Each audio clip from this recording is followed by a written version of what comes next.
La meva afició per la literatura és total, és a dir, que tant m'agraden els àlbums il·lustrats, els contes per petits, les novel·les juvenils, la novel·la adulta, i a mi m'agrada escriure per a totes les franges d'edat. I he de dir que una de les que em trobo molt còmoda és quan escric per a nens. Quan escric, i escric un conte per nens, per exemple, doncs torno a jugar, torno a ser aquella nena que ja fa molts anys que he deixat de ser.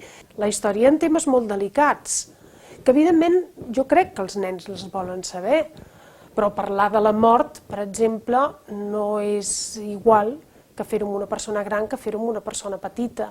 Hi ha elements com la delicadesa, l'oportunitat, que s'han de tenir en compte quan escrius per nens. I és també molt important la feina que fan els editors i les editorials per fer aquesta garbellada d'unes històries que puguin ser adients per als petits o adequades per als joves. Hola, soc Maria Carme Roca, jo escric, jo llegeixo, jo llibre.